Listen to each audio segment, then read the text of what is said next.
الحمدللہ والصلاۃ والسلام علی رسول اللہ اما بعد محمد رسول اللہ صلی اللہ علیہ وسلم نے بڑے بڑے اعمال ایسے بیان کیے ہیں جن کی بڑی فضیلتیں ہیں اور دنیا اور اخروی طور پر ان کے بڑے فوائد وہ ہمارے سامنے رکھے گئے ہیں، لیکن چند عمل اتنے آسان ہوا کرتے ہیں کہ ان کے کرنے پر اللہ کے ہاں انسان کو ایک بڑا اجر دے دیا جاتا ہے۔ وہ انتہائی آسان عمل ہوتے ہیں لیکن اجر کے لحاظ سے وہ بہت بڑے عمل ہوتے ہیں۔ انہی میں سے ایک عمل، ایک حدیث نبی کریم صلی اللہ علیہ وسلم کی آج ہم سنیں گے، اور یہ اتنی شاندار حدیث ہے کہ چند کلمات ادا کرنے پر دنیا اور آخرت کی بھلائیاں انسان کو مل جاتی ہیں۔ محمد رسول اللہ صلی اللہ علیہ وسلم کے پاس ایک شخص آیا، یہ دیہاتی شخص تھا، اور آ کر کہنے لگا، اللہ کے نبی علمنی الخیر، مجھے خیر سکھا دیجئے۔ خیر یعنی دنیا اور آخرت کی بھلائیاں وہ مجھے کیسے ملیں گی، سکھا دیجئے مجھے ایسی چیز جس کے ذریعے میں دنیا اور آخرت کی بھلائیوں کو سمیٹ لوں۔ نبی کریم صلی اللہ علیہ وسلم نے کہا، قل، تم کہو، سبحان اللہ والحمد للہ ولا الہ الا اللہ واللہ اکبر۔ چار کلمات اللہ کے نبی نے اس سے بیان کیے کہ تم یہ چار کلمات کہو، دنیا اور آخرت کی بھلائیاں اور خیر تمہیں مل جائے گی۔ اس شخص نے ان کلمات کو پڑھا اور پھر نبی کریم صلی اللہ علیہ وسلم کے مجلس سے اٹھا اور چلا گیا۔ کچھ دور گیا تو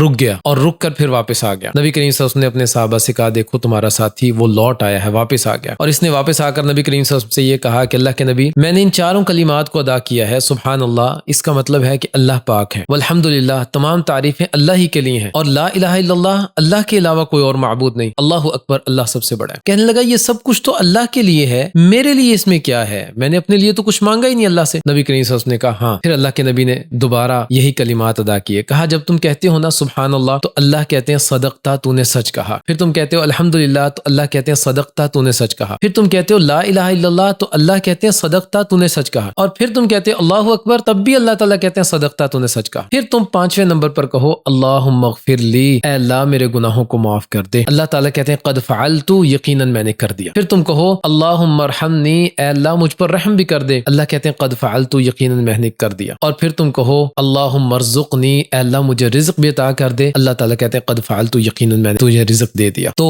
صحابی کہتے ہیں کہ وہ شخص پھر اٹھا وہاں سے اور وہ اپنی انگلیوں پر ان کلمات کو شمار کرتے ہوئے پڑھتا جا رہا تھا اور وہ اللہ کے نبی کے مجلس سے چلا گیا۔ تو یہ 7 کلمات اللہ کے نبی نے ان کے اندر دنیا اور آخرت کی بھلائیاں سمیٹ دی، سبحان اللہ والحمد للہ ولا الہ الا اللہ واللہ اکبر، اللہم اغفر لی، اللہم ارحمنی، اللہم ارزقنی۔ اور اگر آپ غور کریں تو اللہم اغفر لی، اے اللہ مجھے معاف کر دے، گناہوں کی معافی یہ ایک بہت بڑا انعام ہے۔ اگر کسی شخص کو دنیا میں کیے گئے سارے گناہوں کی معافی مل جائے تو یقیناً یہ بڑا کامیاب ترین شخص سمجھا جائے گا۔ اسی طرح اللہم ارحمنی، آخرت میں کامیابی حاصل کرنے کے لیے اللہ کا رحم و کرم یہ لازم اور ضروری ہے، اور دنیا میں بھی اللہ تعالیٰ کا رحم و کرم ہمیں چاہیے، تو یہ بھی مل جائے۔ اور پھر اس کے بعد دنیا میں زندگی گزارنے کے لیے رزق، اس کی فراوانی یہ بھی چاہیے، یہ بھی انسان کو دے دیا جاتا ہے۔ تو یہ 7 کلمات ان کو یاد کریں، ہر نماز کے بعد پڑھنے کا معمول بنائیں، چلتے پھرتے ان کو پڑھا کریں، اور ان 7 کلمات کو اپنی روزانہ کی روٹین کا ایک حصہ بنا لیں، سبحان اللہ والحمد للہ ولا الہ الا اللہ واللہ اکبر، اللہم اغفر لی، اللہم ارحمنی، اللہم ارزقنی۔ اللہ تعالیٰ سمجھنے کی توفیق عطا فرمائے۔ السلام علیکم ورحمۃ اللہ وبرکاتہ۔